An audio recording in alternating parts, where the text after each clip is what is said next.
रहीम अस्सलाम वालेकुम नाजरीन मोहतरम। सऊदी अरेबिया ने फूड डिलीवरी के मतलब नया कानून पास कर दिया है। इस कानून के मुताबिक काफी ज्यादा लोग बेरोजगार होने जा रहे हैं। हजारों की तादाद में ऐसे अफराद जो फूड डिलीवरी से मुंसलिक है वो बेरोजगार हो जाएंगे। खास तौर पे आजाद वीजा में आने वाले जितने भी खारजी होते हैं वो सऊदी अरेबिया में उनकी फर्स्ट प्रायोरिटी इस वक्त जो आजकल के दिनों में है वो है फूड डिलीवरी। जो बंदा थोड़ा सा पढ़ा लिखा और मैप को जानता होता है वो सीधा वहां पे मौजूद हंगर स्टेशन, जहाज और मुख्तलिफ एप्स के ऑफिस जाता है, अपने आप को रजिस्टर्ड करवाता है और अपना काम शुरू कर देता है। और ये easy to work, easy to way और इजी टू अर्न प्रोसेस था, जिसको उन्होंने इंतहाई ना सिर्फ मुश्किल कर रहे हैं बल्कि खारजी लोगों के लिए मुश्किलात का पहाड़ उसके ऊपर आ रहा है।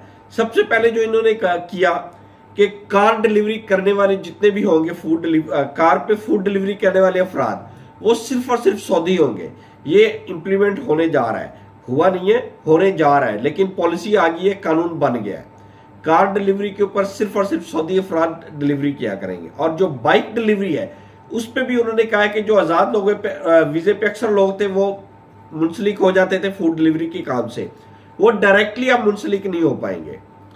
वो क्या करेंगे, सबसे पहले या तो अपना उस कंपनी के ऊपर नकल कफाला करवाएंगे और फिर वो फूड डिलीवरी कर सकेंगे। कोई भी ऐसा बंदा फूड डिलीवरी नहीं करेगा जो उस कंपनी के नकल कफाला के ऊपर नहीं होगा, उस कंपनी के पेरोल के ऊपर नहीं होगा, या उसके जो सब एजेंट्स होते हैं जिन्होंने उनके साथ कॉन्ट्रैक्ट्स किया होता है उनके पेरोल के ऊपर नहीं होगा। डायरेक्ट इंडिविजुअल वीजे वाला कभी भी फूड डिलीवरी नहीं करेगा। इसके लिए उन्होंने इनको 14 माह की मोहलत दी है। 14 माह के अंदर अंदर ये अपना नकल कफाला करवाएंगे, अपने सारे मामला सेट करेंगे और उन्होंने एक प्रॉपर गाइडलाइन दी है। फेस आइडेंटिफिकेशन का काम शुरू कर दिया है और ये तमाम के तमाम मामला तो अपने 14 माह से के अंदर अंदर इनको हल करेंगे। अभी ये आर्जी तौर पर लागू हो चुका है, लेकिन 14 माह बाद ये कंफर्म हो जाएगा। उसके बगैर कोई भी वायलेशन काबिल कबूल नहीं होगी।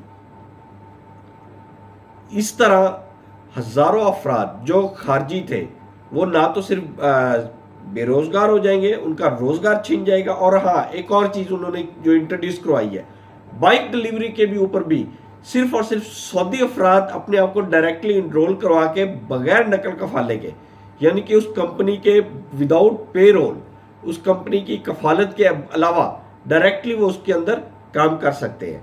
इसके अलावा खारजी कोई भी इस तरह काम नहीं कर सकता। तो इस तरह ये एप्स जितनी भी चल रही हैं, जितने भी वहाँ पे ऑनलाइन डिलीवरी का काम चल रहा है, उसमें काफ़ी ज़्यादा मुश्किलात आने वाली है। उनको अपने आप को एडजस्ट करना होगा। एडजस्ट करने के लिए 14 माह का टाइम है। इंशाल्लाह जितने भी सऊदी अरेबिया में नए कानून बनेंगे, नई पॉलिसीज आएंगी, उनका आम आवाम के ऊपर क्या इफेक्ट होगा वो हम आपसे डिस्कस करते रहेंगे। आप हमारे चैनल को लाइक करें, सब्सक्राइब करें और ज़्यादा से ज़्यादा शेयर